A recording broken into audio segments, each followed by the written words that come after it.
In the late 1990s and early 2000s, New York City wasn't just a place. It was the heartbeat of hip-hop, the epicenter of culture, power, and lyrical dominance. And standing at the top of that empire was Jay-Z, a man who had transformed himself from a hustler on the streets of Brooklyn into a polished mogul, redefining what it meant to be a rapper.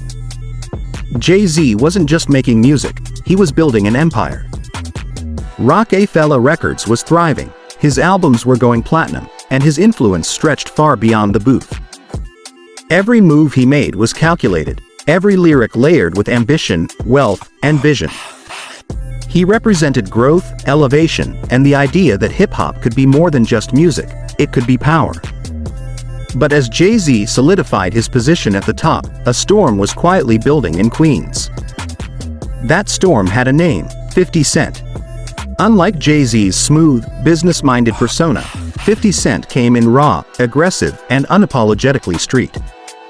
His story was one of survival, shot 9 times, blacklisted, and counted out, only to return stronger, hungrier, and more dangerous than ever.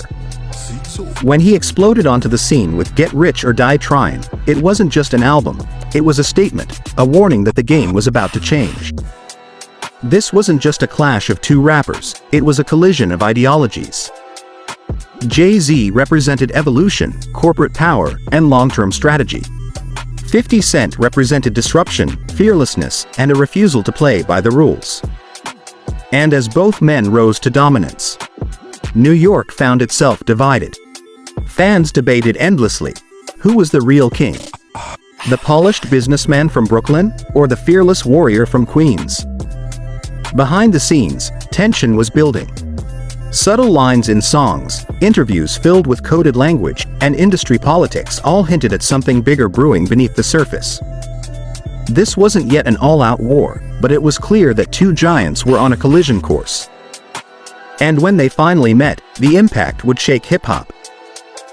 As the 2000s progressed, the hip-hop industry began to feel the tension between Jay-Z and 50 Cent more clearly. This wasn't a traditional rap beef filled with direct diss tracks and explosive confrontations. This was something more subtle, more strategic, and in many ways, more dangerous. It was a cold war fought through influence, alliances, and power moves behind the scenes. Jay-Z had already positioned himself as more than just an artist. He was becoming an executive, a businessman who understood that control of the industry often mattered more than control of the charts. His moves were quiet but impactful: partnerships, investments, and strategic decisions that expanded his reach far beyond music. He wasn't just playing the game, he was rewriting the rules. Meanwhile, 50 Cent was dominating in his own way. His presence was loud, impossible to ignore, and fueled by an unmatched confidence. He wasn't afraid to call people out, to challenge authority, or to disrupt the status quo. With G-Unit rising and his influence spreading, 50 Cent became a force that couldn't be contained. He represented a new kind of power, one that thrived on controversy, attention, and raw authenticity. The tension between the two wasn't always direct, but it was always there. Interviews hinted at rivalry. Lyrics carried subliminal messages. Industry insiders whispered about disagreements, competition, and behind-the-scenes clashes. Fans picked sides, debates intensified, and the narrative grew larger than the music itself. What made this rivalry so fascinating was its complexity. This wasn't just about who had the better bars, it was about who had the greater vision, the stronger influence, and the ability to shape the future of hip-hop. Jay-Z's approach was calculated and long-term, while 50 Cent's was immediate and explosive. And in a city as competitive as New York, there was only room for one to truly dominate.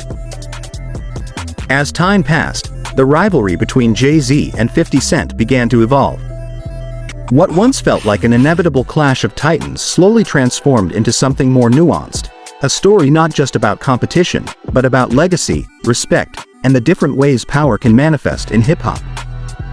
Jay-Z continued to expand his empire, stepping further into the world of business, investing in ventures that solidified his status as one of the most successful figures in music history.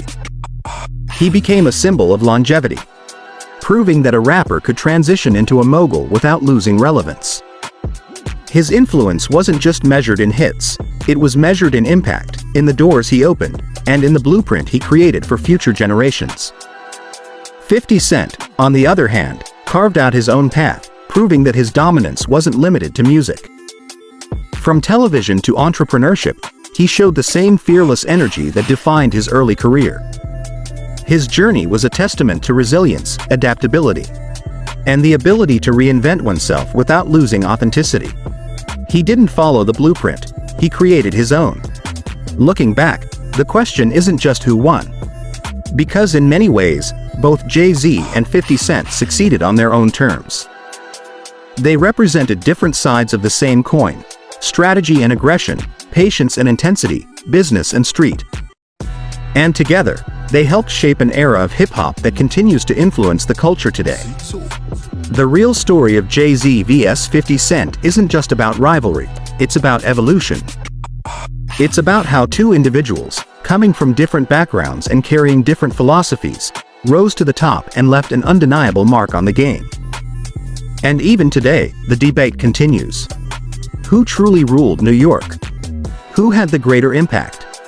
The answer depends on who you ask, but one thing is certain: the story of Jay-Z vs 50 Cent will never be forgotten.